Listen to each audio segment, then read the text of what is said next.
Hey guys, Jonathan here at Shadow Foam, and today I'm joined by Randy from Moorlander EDC, and you've brought this Supro Box massive beastie war chest here, and I believe we're looking to make an insert for it, right? Yeah, definitely. It is complicated on the inside, and I thought with you guys just being a stone's throw away from the Kingdom of the Moorlands, I thought it's too good of an opportunity to miss out, to come in, have a look around, have a good cup of tea, and then hit this challenge together. Yeah, see what we can do. Yeah, definitely. Well, we're up for a challenge. I think it'll probably be the biggest insert we've ever made, but yeah, let's get started.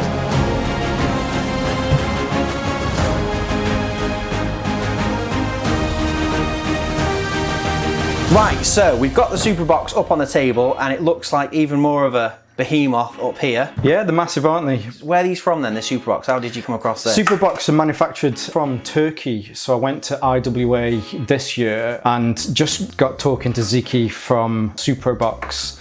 So yeah, sent me one of these. And here it is. This is the mustard version. I think there's a couple of other colours on there as well. That's just a bit of me, that is. Obviously we do Shadow Foam in 7 colours, and it's, I think colour coding is pretty good, so. Everything to match. So what are we putting in it? We're going to be putting in my airsoft rifle. Now, I know a lot of the fans of my channel will know that I'm not, strictly speaking, an airsoft channel, but I think if you follow me on Instagram, you'll know that I quite enjoy it. But for this chest, it being the Moorlander War Chest, it has to be my airsoft rifle in here.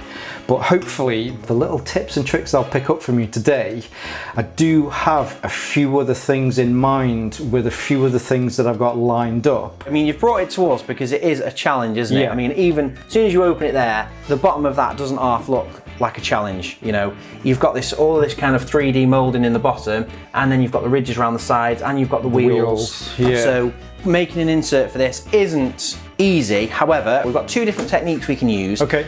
One of them is salt, as odd as it might sound.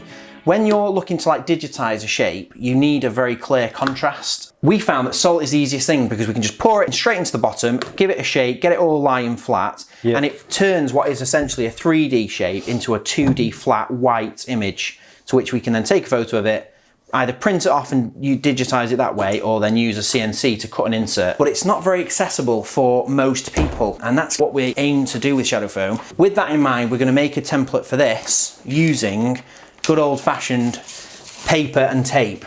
So all we have to do is just, basically, we're putting paper right up to the edge, and you can see straight away that gives us the width, you know, and we'll take those together, and essentially we just keep adding paper until we've got the full width and height filled in, and then we can start cutting in small profiles that go in all the little gaps, and we can capture all the detail.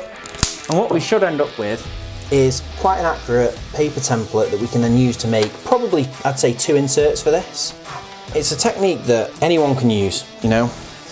And I suppose as well, whatever paper you've got lying around, whether it's old newspaper, as long as you've got a bit of patience and you can just take your time going around. And through the power of editing,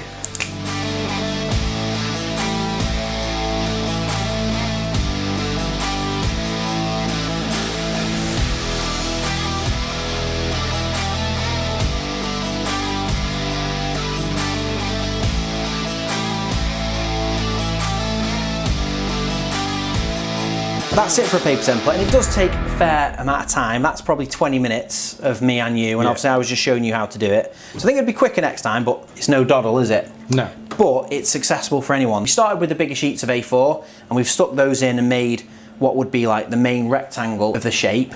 And then from there, we've been able to pick up the detail. And then in the corner, we just kind of like made a rough outline with a pen, a bit of my best guess of how the insert looked, and then just trimmed it until it fit. And then when you're looking to pick up little tiny details on the edge, you can just cut little strips like this, just thin strips of paper, you know, 10mm wide, something like that, and then you can use those and just kind of pick up the details. If there's anything that you want to get a little bit closer into, you could cut, you know, 10, 20 of these little strips and just push them into the corners, picking up the detail.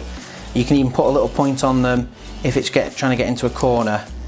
And you don't have to worry about this whole thing being fully taped down, because you just need enough tape on it so when you lift it out, it doesn't fall apart. And that's all you're looking for, really. And you can see there's all little bits of paper moving around, but they're held in place. We can now lay that on a piece of foam, cut around it, and the only thing now we need to know is what colour foam we're going to choose. I think I quite like that teal.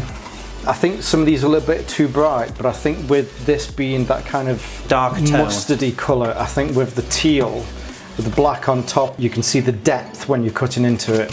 Yeah, definitely. So we're going to go for that then? Yeah, let's do it. I would recommend we go for a 50mm base layer, which will then go around these wheels, and then we can put a 30mm layer on the top, which will cover up the wheels, and then it'll allow you can probably cut all the way through that one for the rifle. Yep. And that'll mean it's a nice easy cut all the way around it. I think that's the best idea. Right, so we'll shift this out of the way, and then we can pick up, I've grabbed a 50mm and a 30mm medium sheet. So these are available on the website shadowfoam.com, and they're just 1 meter by 500mm. And then we've got our paper template, which is slightly smaller than these.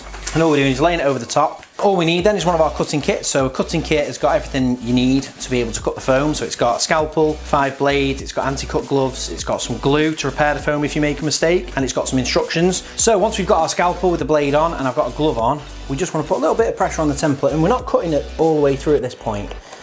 We're just following that paper template, and you see when we get to a corner, we're just going wide of that corner. I'm not cutting right up on an angle, we're just going to go wide around the shape. And even here we can go a little bit wide. If we leave everything slack, we're nowhere near, and it'll be really, really difficult. But the straight edges, we want to cut them exactly, and then it's only on the corners really you can go a little bit wider. Yep. And we're not cutting all the way through, you're just basically making a pencil line that you can follow afterwards. So what we do here now is, so I've cut all the way around it, and you can see we've got the cut everywhere. So we pick it up, and that way we can follow our cut and cut all the way through. But you obviously, I've got the anti-cut gloves on, so I'm not going to cut through to my fingers, but you do have to be very careful where your fingers are, and you can also do it over an edge like this.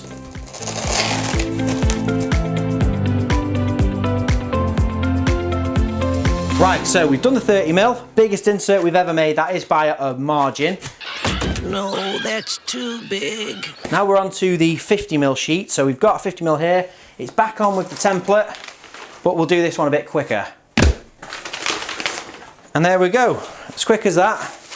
We've now got a 50mm and a 30mm insert, and I think now it's time to test fit them in the case. We will have to cut a radius on the bottom of this 50mm, so we'll do that as well, and then we've got to trim out for the wheels.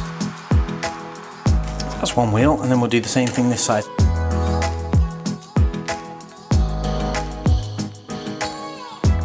So we can give that a test fit. It's never easy getting these huge inserts in, especially when the actual opening is narrower than the base. Yeah. Yeah, that's in, that looks pretty good. That looks awesome. Yeah, it looks like a more usable space when you lose the wheel wells as well, doesn't it? Yeah, you can get a real kind of understanding of the volume that's in there, and how much space that you have got to use. So what's next? That is all of the most difficult part done. We've now got our 2 inserts. I know we're only cutting in the rifle here, aren't we? And then I'm going to go home with everything that I've learned today and put in the rest. Right, okay. So what was it again? So this is the Scorpion Evo Yep. from CZ. The magazines should fit perfectly in here. Yep. I'll be able to put at least 4, maybe 5 magazines there. I've got spaces for my batteries. In the centre, just nearer the top. Yeah. This is a big deep item, so we can cut all the way through the top layer. And then what we might do is we might take a layer out of the 50mm one below. Now usually I would cut everything in and then glue the 2 together. But obviously if you're taking this away, we'll probably just cut all the way through, set it up ready to be glued. Yeah. And then obviously it'll be up to you then to finish it off. Finish it off. Yeah, so I think we'll cut this, and then the rest of this video will be, you'll be out on your own. Yeah. You be my guest. Because you're on your own. And there's a bit of a top tip with it. So I can tell this is like a powder coated metal. Yeah. And I can imagine it would scratch if I run the scalpel along the side. And like I say, very, very seldom do I do this, but with yours, I'm gonna put a bit of tape around this handle, because it will, just by the feel of the metal, I can imagine it would pick up a scratch. So then all we're doing is we're using it like a pencil. We're not looking to cut very deep. We're just looking to drag it along the side of the item. Yeah. We're just trying to drag it around. Now sometimes you might have to just saw around a corner, but if we can, the scalpel is sharp enough that we can just drag it through the foam. And like I say, we're not looking to go very deep here, we're just trying to get a nice clear outline.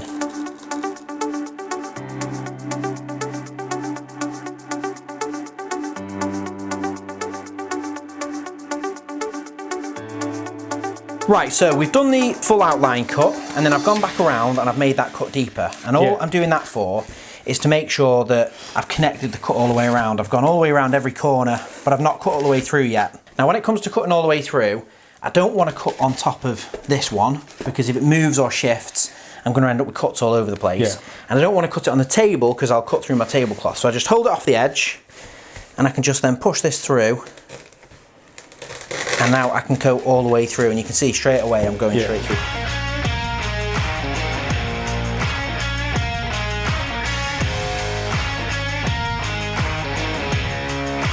I would say it's worth putting in another 10 mil. Okay. So this is, I would say, a challenge for you, if you're up for it. This will be your first bit of foam cutting. So you want to make sure this doesn't move. You want to make sure you're putting pressure on this. Yeah. And you just want to follow the outline around without moving it and without stretching it. Just follow this outline around all the way until you meet back. And you want to go down, you know, the depth of that, you know, good 10, 12 mil. So you want to go to at least that little nib there. Okay. And then we can peel back one layer and we'll get that teal contrast then.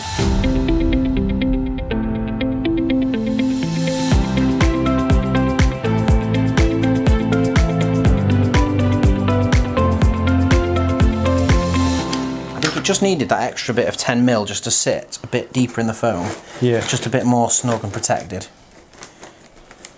Yeah, that looks the bee's knees, that does, doesn't it? A little bit of a top tip. We'll send you home with some spray glue. Here you go. Thanks. So when you cut your magazines in, save all the little offcuts, stick them all back in, and then you can spray glue the whole sheet and then pop those out. And it masks any overspray from spraying into this gap here. Yep. And it means you also get glue right up to the edge. In a weird way, a lot of it's common sense, isn't it? Like you say, with putting the paper down on the inside, doing it methodically so that you've got all of your corners covered, so that you've got that one sheet that you can just peel out to put straight onto here. Putting in the work at the beginning to make sure that's all spot Making sure on. that insert is a really nice, good fit. Like I say, the rest of it is breeze then, isn't it? Yeah. If you're not familiar with Randy's channel, Moorlander EDC, what is it that you do on your channel? So EDC, or everyday carry, is all about the things that you carry with you on a daily basis, whether that's watches, how you carry your keys, your wallet, all of that sort of stuff, backpacks. It's just really looking in depth into the stuff that you carry with you on a daily basis. Yeah, and there is some really cool nifty gadgets and stuff. There's like quite a big market around EDC stuff now. There's so much gear, isn't there? Huge. Yeah. So go and check out Randy's channel, show him some love over there and subscribe. Links in the description.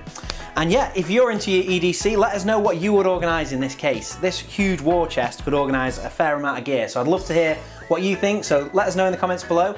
And if you've not already, please subscribe to the channel and click the bell icon so you don't miss any of our future videos, and we'll see you next time.